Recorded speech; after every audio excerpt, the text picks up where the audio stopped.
Good morning student, मैं we Shravani कुमारी आज semester 1 CC2 paper modern Indian political thought के एक चैप्टर गांधीवाद पर चर्चा करेंगे। जैसा कि इसके पिछले सारे वीडियो में मैंने गांधी जी के सत्य और अहिंसा संबंधी अवधारणा और उनके सत्याग्रह संबंधी विचार इन सब के बारे में व्याख्या की थी। तो आज हम बात करेंगे गांधी जी के राजनीतिक विचारों के बारे में, जिसमें हम उनके राज्य विहीन समाज और अहिंसा प्रधान राज्य अर्थात उनके आदर्श राज्य की अवधारणाओं के बारे में जानेंगे। तो सबसे पहले जैसा कि हम जानते हैं कि गांधी जी राजनीतिक दार्शनिक नहीं थे और उन्होंने कभी भी राजनीतिज्ञ होने का दावा नहीं किया। जैसा कि जॉन बोंदुरा ने लिखा है कि गांधी जी का योगदान सामाजिक और राजनीतिक साधनों के विकास तक सीमित था। उन्होंने राजनीति में प्रवेश करके राजनीति के पूर्व कल्पित जो मान्यताएं थी उनको उन्होंने चुनौतियां दी। तो गांधी जी के जो विचार थे वो इस प्रकार है। सबसे पहले उनकी थी राज्य संबंधी धारणा, जो कि उनके राज्य विहीन समाज को प्रदर्शित करती है। गांधी जी जो थे वो राज्य के विरोध में थे। उन्हें जो राज्य जो था उन्हें पसंद नहीं था। वे राज्य संबंधी धारणा को नहीं मानते थे, उसके पक्ष में नहीं थे।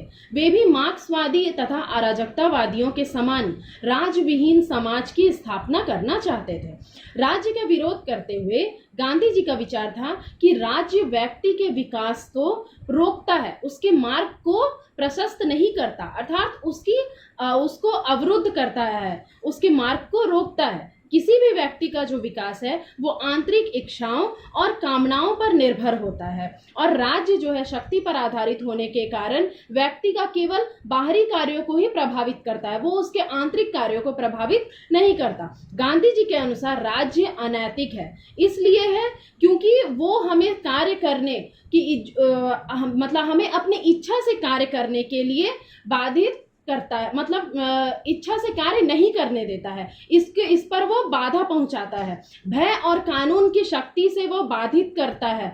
और राज्य के विरोध का एक कारण ये भी है कि इसका आधार जो है सेना और पुलिस है। सेना और पुलिस से ही पता चलता है कि वो एक हिंसक प्रवृत्ति के होते हैं, जो कि सेना और पुलिस हिंसा पर आधारित होते हैं। गांधी जी जो थे वो अहिंसा के पुजारी थे और इसलिए वे राज्य की जो स्थापना करना चाहते थे वो अहिंसात्मक रूप से करना चाहते थे। और जो वर्तमान जो समाज था वो पुलिस और सेना पर आधारित था, जिस कारण उन्हें लगता था कि वर्तमान समाज जो है वो हिंसात्मक है, यानी हिंसक रूप में है, इसलिए वे राज्य का विरोध करते थे। और इस प्रकार उन्होंने राज्य की कटु आलोचना भी की। उनका मानना था कि राज्य एक हिंसक संस्था है जिसका काम निर्धन लोगों का सिर्फ शोषण करना है। ये मानव जाति को क्षति पहुंचाता है। व्यक्ति जो है एक आत्मावान प्राणी है जिसमें आत्मा का निवास रहता है, एक आत्मा का निवास रहता है, परंतु राज्य जो है आत्माहीन है, जिसे हिंसा से असंग नहीं किया जा सकता है, मतलब उससे अलग नहीं किया जा सकता, क्योंकि इसकी उत्पत्ति ही हिंसा के द्वारा हुई है। तो इसीलिए राज्य को कभी भी हिंसा से अलग नहीं किया जा सकता।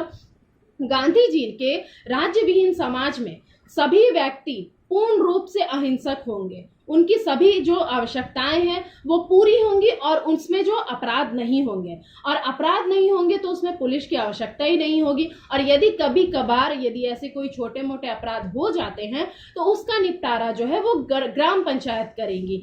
ऐसे में व्यक्ति जो है स्वयं का शासक होगा और दूसरों के मार्ग में वो बाधा नहीं बनेगा। जीवन स्वच्छ होगा, निर्मल होगा और सादा होगा। ना नगर होंगे, ना गंदी बस्तियां होंगी, ना आधुनिक सभ्यता की तड़क भड़क होगी और ना ही कोई उससे उत्पन्न रोग होंगे, ना बड़ी बड़ी मशीनें होगी और ना ही मनुष्य का शोषण होगा। तो इस प्रकार गांधी जी ने आदर्श राज्य यानी कि राज्य विहीन समाज की कल्पना की।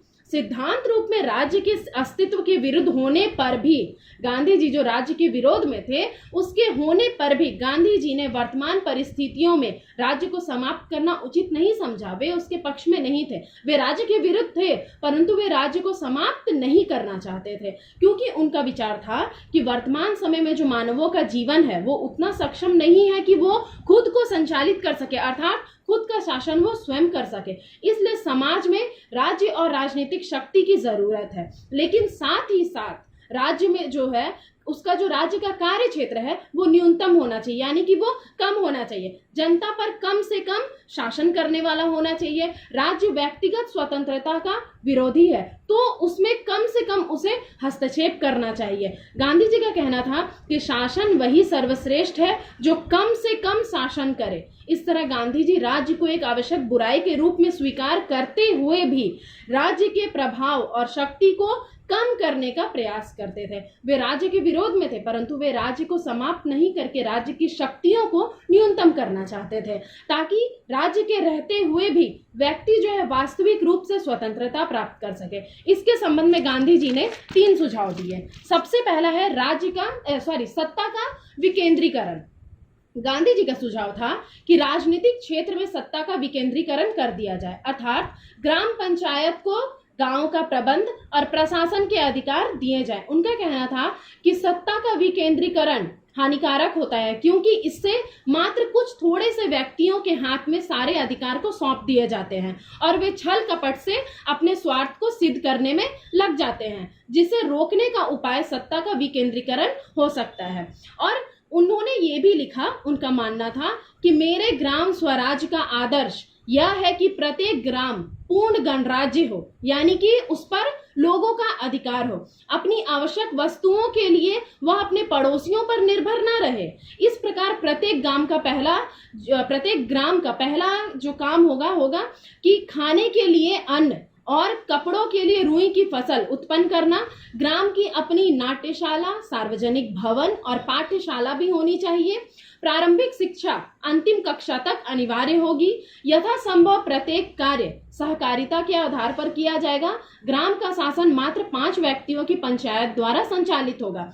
पंचायत ही गांव की व्यवस्थापिका होगी, कार्यकारिणी भी वही होगी और न्यायपालिका भी होगी। यानी उनका कहना था कि जो सत्ता है, यानी जो शक्ति है, वो ग्राम पंचायत को दी जाए ताकि वो अपने गांव का शासन को संभाल सके, उसे सुचालित कर सके। इस प्रकार वे सत्ता का विकेंद्रीकरण करना चाहते थे। दूसरा है कि वे प्रभु सत्ता का विरोध करते थे।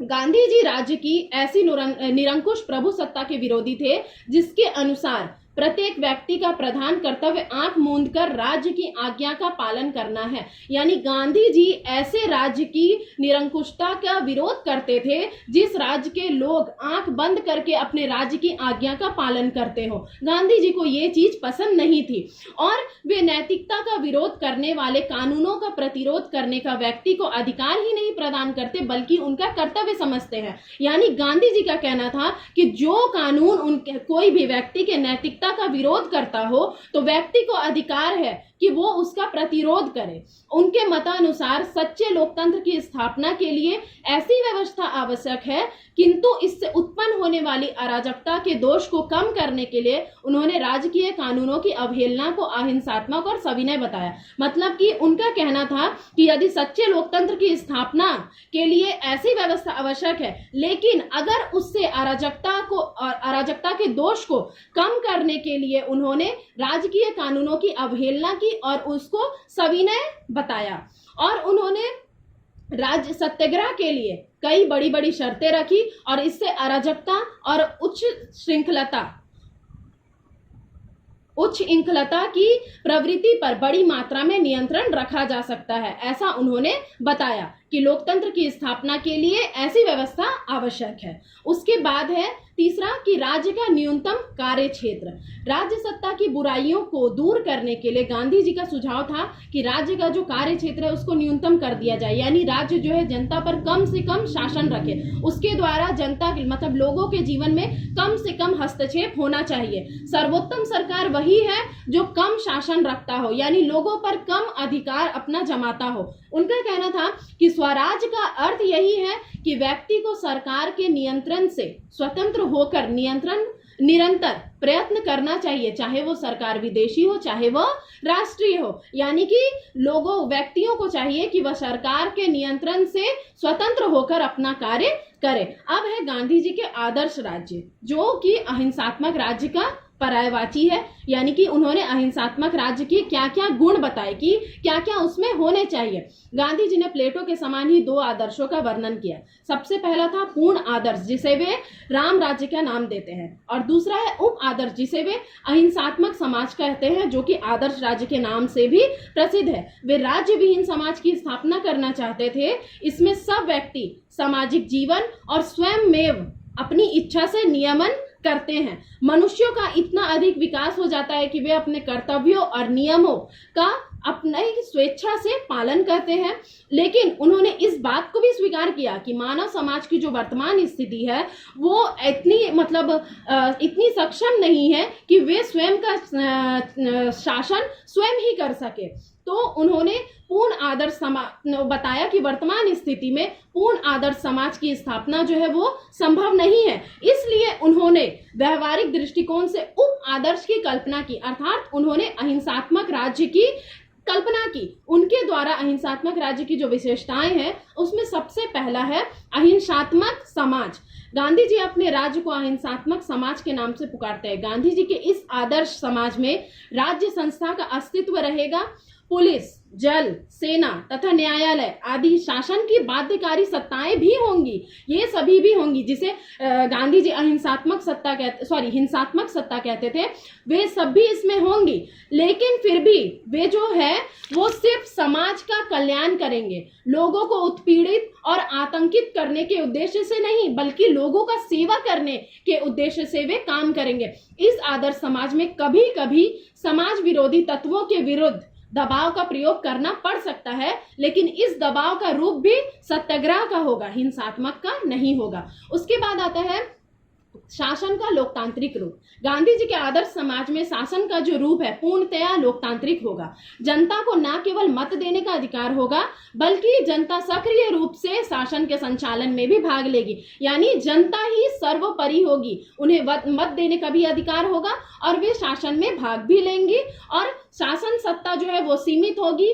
और सभी संभव रूपों में जनता के प्रति ही उत्तरदायी रहेगी।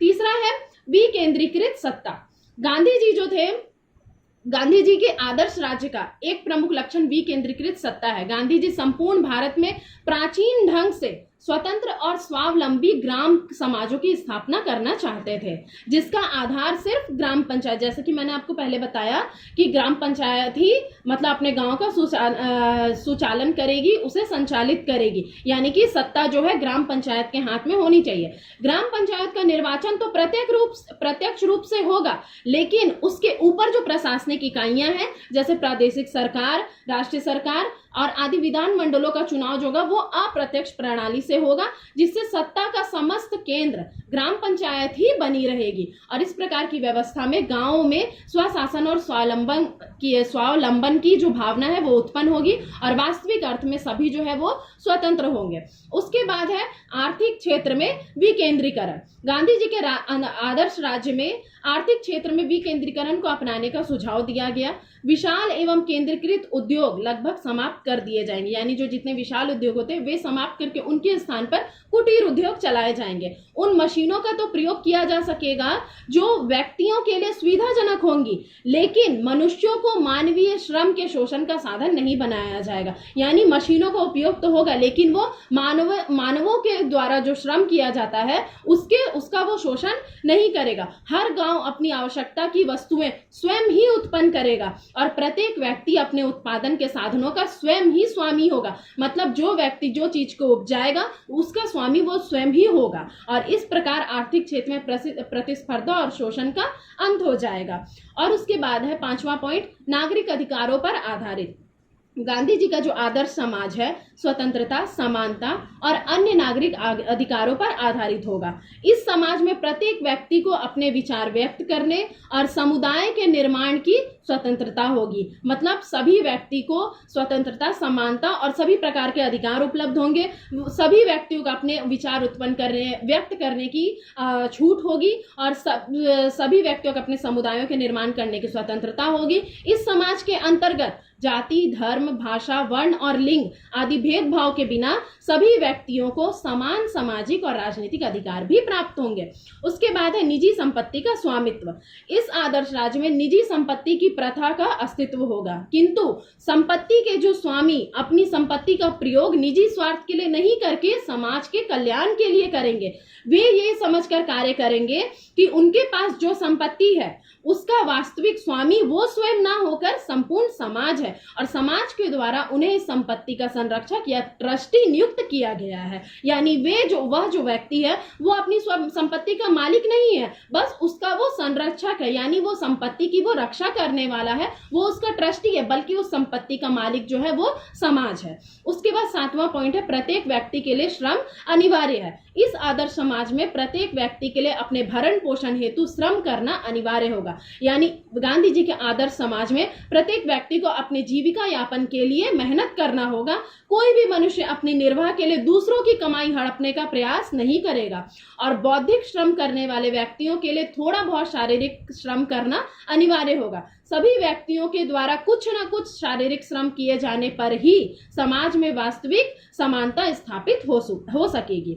उसके बाद है वर्ण व्यवस्था। गांधी जी का आदर्श समाज जो है वर्ण व्यवस्था पर आधारित होगा। प्राचीन काल की भांति ही समाज जो है 4 वर्गों में विभाजित रहेगा, ब्राह्मण, क्षत्रिय, वैश्य और शूद्र। प्रत्येक वर्ण जो है अपनी अपनी परंपरा के अनुसार अपने अपने कार्यों को करेंगे और विविध वर्णों के व्यक्तियों के सामाजिक, राजनीतिक, आर्थिक क्षेत्र में समान अधिकार सभी को अपने अपने परंपरा के अनुसार जो जो उनके कार्य है उसके अनुसार ही सबको अपने अपने अधिकार प्राप्त होंगे और ऊंच नीच की भावना बिल्कुल भी नहीं होगी।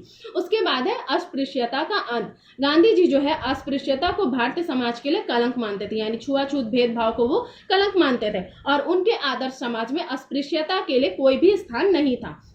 उसके बाद है धर्मनिरपेक्ष समाज। इस समाज में किसी एक विशेष धर्म को राज्य का आश्रय प्राप्त नहीं होगा। राज्य की दृष्टि में सभी धर्म समान होंगे और सभी धर्म के अनुयायियों को समान सुविधाएं प्राप्त होगी। यानी इस राज्य में मतलब ये जो राज्य होगा वो धर्मनिरपेक्ष होगा, सभी धर्मों को समान रूप से सम्मान भी मिलेगा और सभी को समान रूप से सुविधाएं भी मिलेंगी। उसके बाद है गौवध निषेध। गौवध का अर्थ है कि गाय की जो हत्या होती है, गौवध जो होता है उसको निषेध, उसको मना किया जाना। गांधी जी भारत जैसे राज्य में धार्मिक और आर्थिक दोनों ही दृष्टि से गाय की रक्षा को बहुत अधिक आवश्यक मानते थे, इसलिए उनके द्वारा अपने आदर्श समाज में गौ हत्या का निषेध किया गया और उन्होंने अपने आदर्श समाज में गौ हत्या को प्रतिबंधित किया, यानी कि उसका निषेध किया गया। उसके बाद है मद्य निषेध, अर्थात मदिरा, पान, मादक पदार्थों का जो उपयोग किया जाता है उसको उन्होंने अपने राज्य में निषेध किया। उसके बाद है निःशुल्क प्राथमिक शिक्षा। गांधी जी के आदर्श समाज में गांव-गांव में बुनियादी तालीम देने के लिए यानी शिक्षा देने के लिए स्वावलंबी पाठशालाएं होंगी जिसमें प्रत्येक व्यक्ति को कम से कम प्राथमिक शिक्षा निःशुल्क प्रदान की जाएगी। उसके बाद है पुलिस और सेना। गांधी जी मानते थे कि सभी व्यक्ति अहिंसावादी हो नहीं सकते और समाज विरोधी तत्वों का दमन करने के लिए पुलिस की आवश्यकता यदा कदा पड़ सकती है। जैसे कि समाज में जितने लोग रहते हैं वे सभी एक बराबर तो हो नहीं सकते। जैसे मेरी प्रवृत्ति है वैसी जरूरी नहीं कि मेरे सामने वाले की प्रवृत्ति भी वही हो। क्या पता मैं हिंसक हो सकती हूँ, सामने वाला अहिंसक हो, या मैं अहिंसक हूँ तो सामने वाला हिंसक हो। तो कभी ना कभी ऐसा हो सकता है कि जब 2 विपरीत प्रवृत्ति वाले इंसान जब किसी विवाद में फंस जाते हैं तो जाहिर सी बात है कि उनमें कुछ ना कुछ झगड़े हो जाते हैं और कभी कभी जब वो अधिक ज्यादा बढ़ जाए तो पुलिस की आवश्यकता पड़ जाती है। परंतु आधुनिक पुलिस से उसका जो स्वरूप भिन्न होगा। अभी वर्तमान में जिस तरह जो पुलिसों का जो कर्तव्य होता है वो जो उस टाइम के जो पुलिस थे उनका जो स्वरूप है वो भिन्न था। आदर्श राज्य की जो पुलिस की जो जनता है, पुलिस जनता की वास्तविक सहायक और सेवक होंगी। पुलिस जो है जनता की सेवक होंगी। व्यक्ति नौकरी पाने के लिए नहीं बल्कि जनता की सेवा करने की भावना से पुलिस में भर्ती होंगे। पुलिस में भर्ती हो करके वे सिर्फ जनता की ही सेवा करेंगे। पुलिस अपने कार्य में अहिंसा का सहारा लेगी, वो हिंसा का सहारा नहीं लेगी। आदर्श राज्य में सेना नहीं होगी, पुलिस तो होंगी बट सेना नहीं होगी। चूंकि आदर्श राज्य केवल एक देश तक ही सीमित नहीं है, वह संपूर्ण विश्व के लिए एक आदर्श व्यवस्था है। ऐसी स्थिति में संसार के देश युद्ध प्रिय नहीं होंगे बल्कि शांति प्रिय होंगे और शांति के लिए यदि किसी सेना की आवश्यकता है तो वह होगी सिर्फ शांति सेना। गांधी जी के आदर्श राज्य में न्याय व्यवस्था का स्वरूप ऐसा नहीं होगा जैसा कि आज है। आदर्श राज्य में डॉक्टरों की लंबी चौड़ी फौज की आवश्यकता नहीं होगी। कार्य करने की जो परिस्थितियां होंगी वो स्वस्थ होंगी। बड़े बड़े नगर और मशीनें नहीं होंगी। रोग और गंदगी का अभाव होगा, यानी वे भी नहीं होंगी। और फिर भी यदि कुछ डॉक्टर हुए तो वो सिर्फ समाज सेवी होंगे, धन लोलुप नहीं होंगे, यानी पुलिस, डॉक्टर, ये सब जो होंगे ये सिर्फ जनता की सेवा के लिए होंगे, अपने मतलब धन को कमाने के लिए वे नहीं होंगे। तो अब बात करते हैं, ये तो थे गांधी जी के आदर्श राज्य की सारी विशेषताएं। तो गांधी जी के जो आदर्श राज्य की जो विशेषताएं हैं या उनका जो आदर्श राज्य है ये वर्तमान समय में कितना व्यवहारिक है, मतलब यह व्यवहार में लाने योग्य है कि नहीं है। गांधी जी का अहिंसक समाज क्या इस पृथ्वी पर संभव है, मतलब ये हो सकता है। गांधी जी स्वयं मानते थे कि उनकी जो आदर्श समाज की स्थापना है पूर्ण रूप से कभी भी संभव नहीं हो सकती है। उन्हीं के शब्दों में, एक सरकार कभी भी पूर्ण रूप से अहिंसक बन ही नहीं सकती, क्योंकि इसमें सभी प्रकार के व्यक्ति रहते हैं, सभी व्यक्तियों की प्रवृत्तियां अलग अलग होती हैं। ऐसे में स्वर्ण युग की कल्पना करना जो है वो असंभव है। और एक स्वर्ण युग, मैं ऐसे स्वर्ण युग की कल्पना नहीं करता जब ऐसा समाज स्थापित होगा, किंतु मैं ऐसे समाज की स्थापना में विश्वास रखता हूं जो प्रधान रूप से अहिंसक हो। कहने का तात्पर्य यह है कि वे एक ऐसे समाज की स्थापना में विश्वास रखते हैं। उनका विश्वास है कि धीरे धीरे ऐसे समाज की स्थापना हो सकती है, यदि मनुष्य ही स्वयं प्रयत्न करना चाहे तो। वे ऐसे समाज की स्थापना में पूर्ण रूप से हो जाए ऐसा वे कभी नहीं सोचते थे, बस वे सोचते थे कि यदि व्यक्ति चाहे तो ऐसे समाज की स्थापना धीरे धीरे हो सकती है, और अगर ऐसे समाज के लिए हम ही प्रयत्न करें तो वह किसी हद तक धीरे धीरे बनता रहेगा और उस हद तक लोगों को उससे ही फायदा पहुंचेगा। यदि मानव प्रवृत्ति जो है वह अहिंसक हो जाए, यदि मानव सोचे कि हम हिंसक प्रवृत्तियों को नहीं अपनाएंगे, अहिंसक रूप से अपने जीवन यापन करेंगे, तो धीरे धीरे जो गांधी जी के जो आदर्श राज्य की जो कल्पना थी वो कुछ हद तक सिद्ध हो सकती है। तो गांधी जी के आदर्श राज्य की यही व्यवहारिकता है। तो मुझे आशा है कि आप लोगों को ये गांधी जी के आदर्श राज्य समझ में आए होंगे, और मैं अगले वीडियो में आप लोगों को गांधी जी के आर्थिक और इनके सामाजिक विचारों के बारे में व्याख्या करूंगी। अगर इस वीडियो में से रिलेटेड अगर आपको कोई क्वेश्चन हो या कुछ डाउट हो तो आप मुझे मेरे जीमेल आईडी में कमेंट करके मुझे पूछ सकते हैं, मेल करके मुझे क्वेश्चन पूछ सकते हैं। Thank you.